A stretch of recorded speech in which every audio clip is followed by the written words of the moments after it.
Agus Rayadi, 34 tahun, pengemudi ojek online yang merupakan saksi mata kasus tewasnya mahasiswa Universitas Indonesia, Muhammad Hasya Attallah, mengungkapkan pernyataan berbeda dengan penabrak korban, yakni Purnawirawan Polisi AKBP Eko Setia Budi Wahono.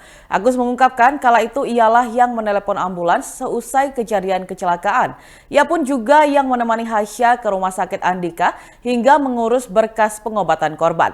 Sementara AKBP Eko tidak ikut dirinya ke rumah sakit. Hal ini begitu kontras dengan yang dijelaskan pada reka adegan ke-9 dalam rekonstruksi pada Kamis 2 Februari 2023. Ia dan AKBP Eko mengangkat Hasya ke mobil ambulans. Dalam adegan ke-9 rekonstruksi, Eko mengikuti mobil ambulans menggunakan mobil Pajero-nya ke rumah sakit terdekat dengan TKP. Agus menceritakan ia kala itu menerima telepon dari temannya bahwa terdapat kecelakaan di Jalan Srengseng pada 6 Oktober 2022 lalu.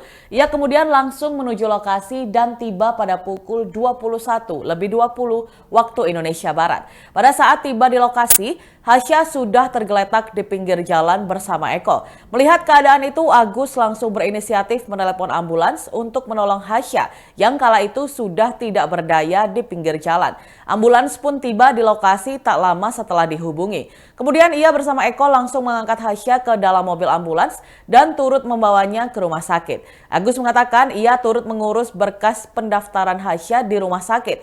Pernyataan ini berbanding terbalik dengan keterangan penyidik dalam proses rekonstruksi ulang kasus tersebut. Sebelumnya diberitakan sebanyak 9 adegan dilakukan dalam proses rekonstruksi ulang kecelakaan yang melibatkan Hasya dan AKBP Eko Setia Budi Wahono di Jalan Raya Srengseng Sawah, Jagakarsa, Jakarta Selatan pada Kamis 2 Februari 2023. Adapun rekan adegan pertama dijelaskan penyidik yakni AKBP Eko yang dihadirkan langsung penyidik berperan sebagai saksi mengendarai kendaraan roda 4 jenis Pajero berwarna putih miliknya. Eko dalam adegan itu berkendara dari arah Sekolah Perguruan Cikini menuju ke arah Cipedak Srengseng Sawah sebelum akhirnya melintas area tempat kejadian perkara atau TKP tersebut. Penyidik tersebut menuturkan bahwa pada saat kejadian, mobil yang dikendarai Eko melaju dengan kecepatan 30 km per jam. Seusai mendapat instruksi dari penyidik tersebut, mobil Eko pun berjalan perlahan menuju TKP kecelakaan maut itu. Tak lama kemudian, rekonstruksi tersebut beralih ke reka adegan kedua. Dalam reka adegan kedua, Eko yang mengendarai Pajero melintas di depan sebuah konter servis ponsel, lalu melihat dari jarak 5 meter kendaraan roda 2 yang dikendarai Hasya oleng ke arah kanan dan terjatuh.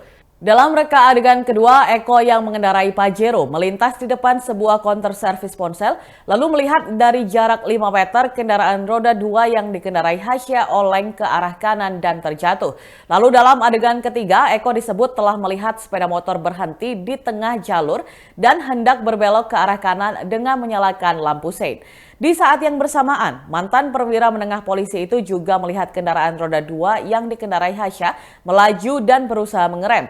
Dalam adegan keempat, saat itu Eko Wahono disebut sempat berusaha menginjak rem setelah melihat Hasya sudah jatuh tersungkur ke aspal.